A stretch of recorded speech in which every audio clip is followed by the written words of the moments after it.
Why, then, was I suddenly struck with anger and sadness when we were asked to stand and recite the Pledge of Allegiance. One nation under God, with liberty and justice for all. These words I once so eagerly recited as a schoolchild now put a lump in my throat.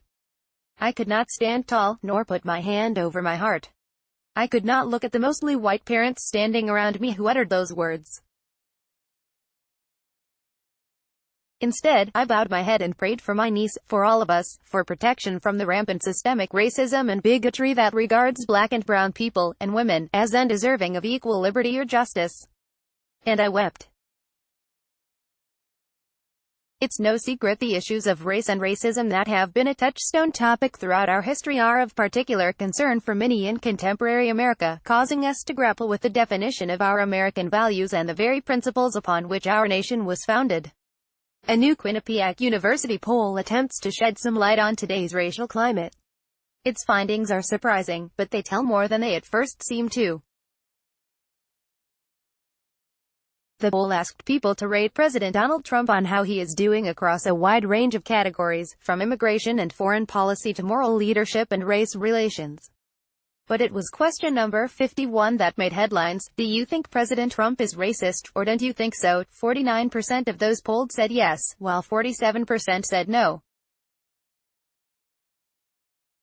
Really? We are that closely divided?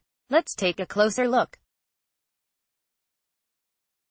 Sadly, in many crucial conversations today we have a tendency to value, and focus on, our political passion over our humanity.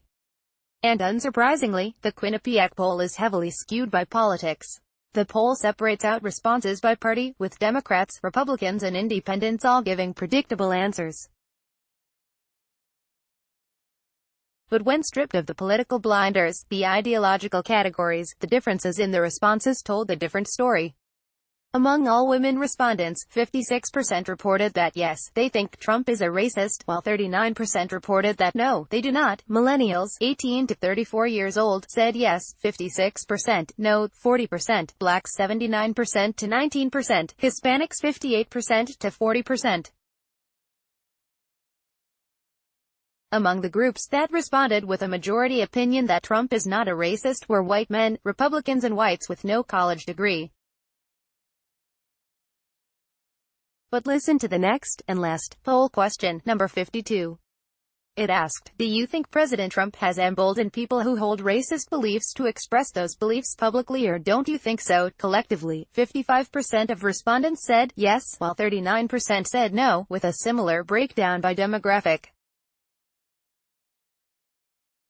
Come on now, something doesn't add up. It is difficult to reconcile the fact that the poll shows only a 2% differential between the number of people who do and do not identify Trump as a racist, yet there is a 16% differential among those same folks when asked if they believe the president encourages expressions of public racism. This is a telling result, if only in its conflicting responses on race, and it is key to understanding attitudes in America today. Certainly, we are smart enough to understand that it's impossible for a person who is not a racist to inspire others to be racist in public. Have we redefined racism? Softened the word? Is it no longer defined as prejudice, discrimination, or antagonism directed against someone of a different race based on the belief that one's own race is superior? There is no need to review here the list of Trump's offensive, divisive comments and political policies that have brought our nation to the point where not just neighbors, but a national poll is asking, do you think Trump is a racist? This question has hovered in the air since before Trump won the White House. But this poll brings an important issue before us. We seemed to have forgotten that there is a difference between straight talk and hate talk. Today, too many Americans are willing to excuse racist language or deeds, and the profound danger it poses to our society and our democracy. We tell ourselves that it is harmless, and those who use it are just misunderstood. I understand that politically correct talk often dilutes our conversations and keeps us from the blunt truth. Honest, productive conversation that touches on race or cultural stereotypes will ruffle feathers. It will cause pain. But we do harm when we allow hate speech disguised as truth-telling to become a valid part of these conversations. Every day this targeted hateful discourse becomes more normalized in our communities and in our politics, feeding and fostering the kind of moral corruption that allows our government to, for example, rip immigrant children from their families. The normalization of hate speech contributes to excusing the unjust killings of numerous unarmed black and brown people. Do we have complex problems to discuss? Yes, and there are no easy answers. But we must strive to respectfully have the difficult conversations about these issues and seek solutions that make our country better.